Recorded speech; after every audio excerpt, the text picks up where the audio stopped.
I saw this quote today, actually, and it was like, a lot of women say they want it rough because they've never had it slow. You know, we just want to feel. Yeah. And sometimes the only way you can feel, we think, is rougher, faster, whether it's with the vibrator or with the person. And it's like, but if we actually just slow down, you know, it's like scarfing down your bar of chocolate because you want it all in your fucking mouth right now versus like having it bit by bit. Like, sure, maybe in the moment you think, I just want all the chocolate right now. But like, does it ever actually feel as good as sitting and really tasting the chocolate? No, God, no.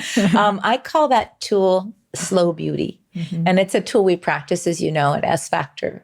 And, you know, believe it or not, Sahara, so many people are so, what's the word? I'm going to say shut down. They can do this with their hand on their arm, but they don't feel anything because the cells have gone to sleep because they haven't been used. You know, there's two ways we shut our body down culturally. We shut it down through evolution because, you know, we used to be hunter-gatherers. We used to live wholly through our bodies. Get food, get water, get sleep, get fire, right? And our bodies did it all. And now we're living with our fingers from our armpits up, and we don't use our body. That's one way. The other way is from shame, which we talked about earlier, you know? It's a way of controlling. It's a way of mass control, is to shame human beings into deadening themselves. And they need it rougher, harder, faster because their cells. But when you take this journey, anyone takes a deep journey of conscious embodiment. I call it conscious awareness of intentional embodiment. I mean, there is nothing sexier on the planet. I know it doesn't sound sexy, but it's so incredible to witness the nerve endings in every centimeter of your skin waking up, because there's thousands and thousands of nerve endings. And when you can connect that conscious magical mind to the part of your body you're touching, right now I'm touching my wrist, and I'm consciously coaxing them to wake up the way you would coax chai to come up on your bed, right? And just coaxing my body to awaken through touch. And all of a sudden, I'm a super feeler. Yes. After I was deadened for so long.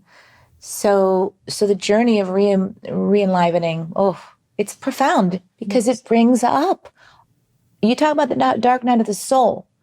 You talk about the shadow. It brings all of that to the forefront, but not just from outside in, having to do with anybody else.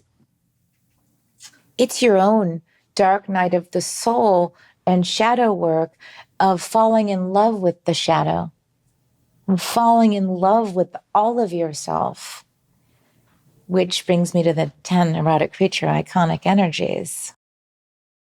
I love that. And I'm so excited to dive into the erotic creatures. But what you said, you know, I started to really just feel the energy of my heart. You know, something I saw, it was like my first time smoking weed in like 10 years. This was like last February. I was in Trinidad. I'm like, it's Rasta land. I should just try smoking weed. And I basically met my future self. And she was 75 years old. And she was such a vibe. She was like wearing all these colorful things. She had like short white hair. And I was like, what? I'm never going white. But she was rocking it and she was so happy and she was so confident in herself. And I was asking her questions and I asked her, how can I heal, you know, from this betrayal? How can I ever trust again?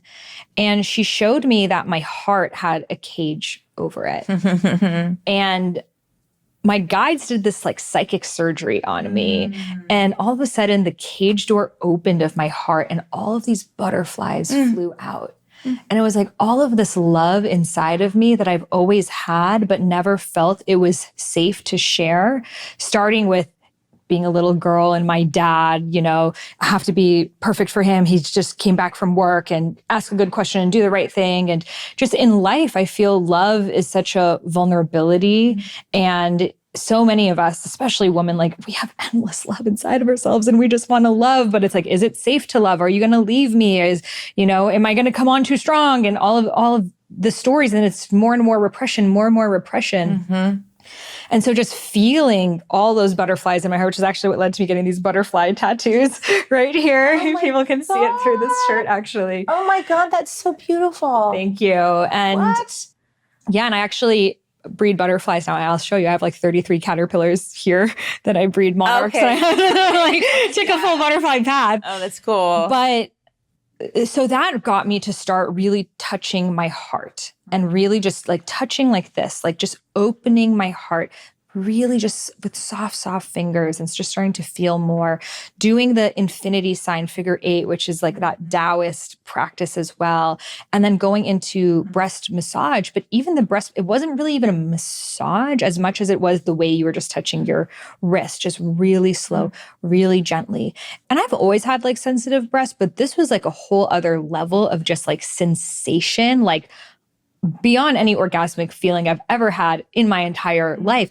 Not even touching my nipple, like just feeling the energy around my breasts and the aliveness there. And I'm like, my whole life, I went 33 years of my life, like not knowing this about myself. And even this to me is like, it's like a meditative practice, of just like touching, starting with my heart, doing the figure 8 and just touching around my the underarm, and you have us like go through so much sensation, so many nerve endings there that I will have breastgasms just from doing that.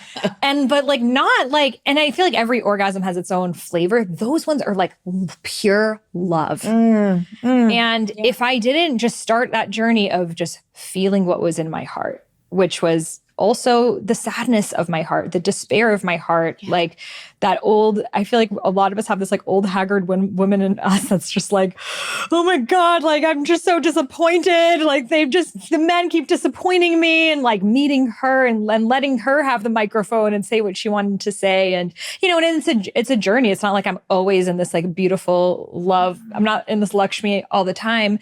In fact, deeper heights, I notice I go to deeper depths, but I can always come back to knowing it's just making me become more alive. And that's the purpose of life. Oh my God. Yes. That's so beautiful. Yeah.